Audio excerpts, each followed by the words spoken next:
Oh, what fun it is to ride in a one-horse open sleigh.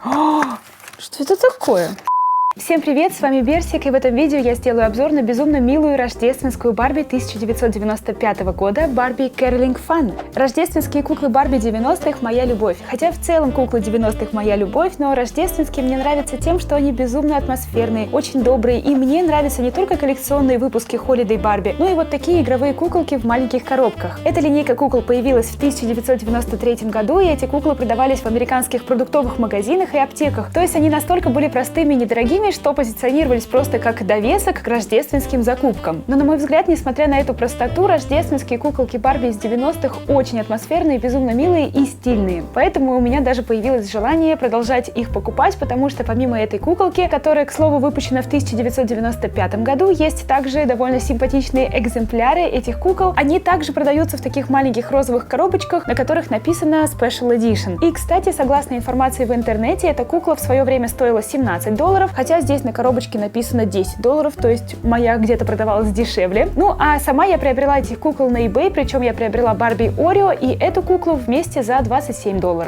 Этот выпуск куклы называется Caroling Fun, дословный перевод — это радость распевания традиционных рождественских песен. И также с задней стороны мы видим нашу красотку, как раз таки с нотами в руках. Она стоит около домика, вообще фотография безумно уютная. Из окон льется теплый свет, мы видим также горящий фонарь. Около ножек куклы снежок, а на дверце рождественский венок. А вверху, смотрите, здесь даже есть сосульки. И знаете, наверное, в детстве я бы эту фотографию рассматривала часами. И, кстати, в руках у Барби ноты Jingle Bells. Те самые Jingle Bells, которые я напеваю просто уже в течение месяца. Ну, я думаю, что моя новогодняя атмосфера уже началась где-то в начале ноября, но это здорово, потому что я обожаю предновогодний период, и чем будет он дольше, тем круче. Внизу написано, что Барби обожает ходить и напевать вот эти рождественские традиционные песни. И также давайте посмотрим на боковинки. Здесь информация от производителей. На розовом фоне белые снежинки. И, как всегда, есть телефон Mattel. Если что, можно было раньше им позвонить и предъявить что-нибудь. Давайте распаковывать. Сколько лет, боже мой! Получается, больше 20 лет она праздновала свое Рождество, заточенной в коробке, а сейчас она будет праздновать его вместе со мной в моих видео и на моей полке. Сделана куколка в Индонезии, и, кстати говоря, на коробке 5 раз появляется логотип Mattel, в том числе вверху, и чтобы открыть коробочку, нужно просто оторвать верхнюю крышку.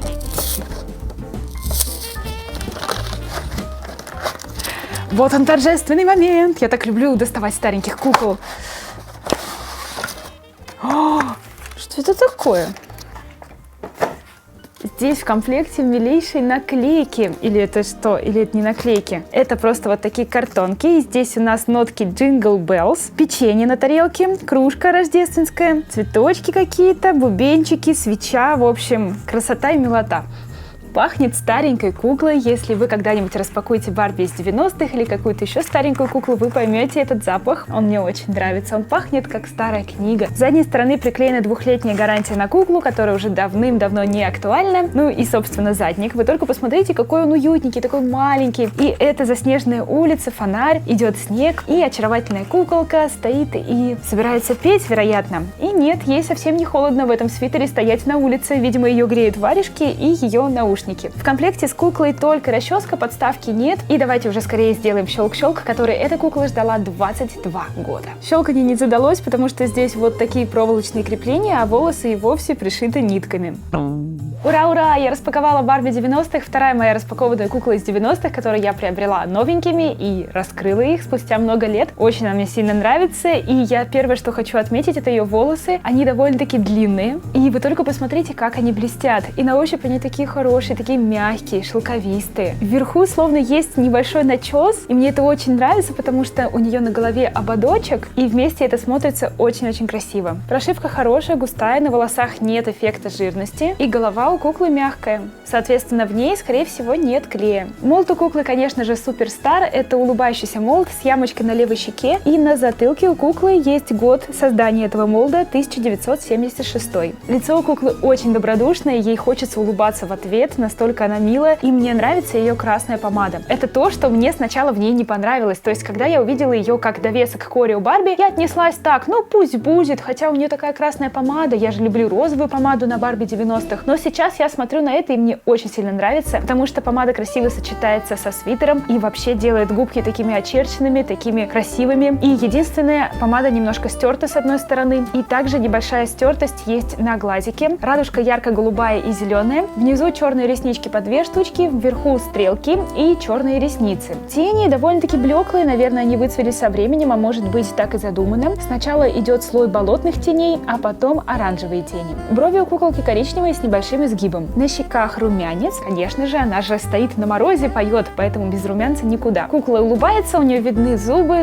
белоснежные, хотя на них совсем чуть-чуть попала помада, но этого не видно издалека. В ушах у куклы белые сережки. Они очень хорошо дополняют ее образ и из ушей не вынимаются. На голове у куклы ободок с огромными помпонами. На самом деле это имитация наушников зимних. И эти помпоны настолько большие, что выглядит это не очень естественно, но при этом мне безумно нравится, потому что в этом есть какой-то свой шарм. Помпоны мягкие на ощупь, они такие пушистенькие. И на самом деле эти наушники даже до ушей не достают, они чуть выше. И сам ободок представляет собой просто атласную зеленую ленту, которая обернута вокруг головы, и с задней стороны эта лента на липучке. У куколки есть челка, и ободок как раз таки разделяет челку и остальные волосы. И немножко странно, что 2 прядки с 2 сторон как будто выбились из-под этого ободка, то есть они не под ним, а вверху. В дополнение к сережкам есть колечко на правой руке куклы, и колечко, в отличие от сережек, вынимается из руки, оставляя вот такую дырочку. Образ куклы очень атмосферный, уютный, новогодний. Мне нравится ее красный свитер с елочками и лосины. Лосины были безумно модными в 90-е, и поэтому кукла именно в них. Они выполнены из плотной ворсистой ткани. Цвет очень насыщенный зеленый и сочетается с елочками на свитере. Внизу штаны предусмотрительно подшиты зелеными нитками, чтобы сделать их уже и чтобы они не выправлялись из обуви. С другой стороны, ниточки у меня уже расплелись, и, как вы видите, без них все смотрится очень аккуратно и хорошо. Штанишки просто подшиты внизу. На талии лосины на резинке и легко снимаются с куклы. Свитер выполнен из красного трикотажа с изображением новогодних елочек, звезд и снежинок. Свитер на кукле удлиненный, объемный, опять-таки так было модно в 90-е. Вверху у свитера подвернутый воротник. С задней стороны свитер на красной липучке. Варежки пришиты к белой тонкой шелковистой ленте, которая просто висит на шее у куклы. Их можно продеть сквозь свитер, и это будут такие варежки, которые нельзя потерять. Обычно у детишек такие варежки, но, честно говоря, и у меня такие были варежки на резинке. В общем, они очень мягкие, приятные на ощупь, и вот таким образом смотрятся на руке у куклы. И завершает рождественский образ куклы красные ботинки. И рельефы не сильно выделяются, потому что они не окрашены в контрастный цвет, но при этом здесь есть рельефы шнуровки, а вверху рельефы носочка. Также у этой обуви ребристая подошва. С задней стороны нет разреза для удобства снятия, но и без него очень легко снимать и надевать обувь на куклу. У этой куклы, как и у остальных Барби 90-х, тело типа Twist and Turn. Это тип тела с вращающейся талией. Она узкая и круглая. Торс конусовидный с широкими плечами. Бедра узкие, ножки резиновые и гнутся на 2 щелчка. Тело у куколки пластиковое, ручки зафиксированы в согнутом положении. Это тоже своеобразная фишечка кукол из 90-х. На спинке клеймо с годом выпуска данного типа тела 1966 год и страна производства Индонезия. У куколки имеются молдированные трусики с цветочками и буковками Би.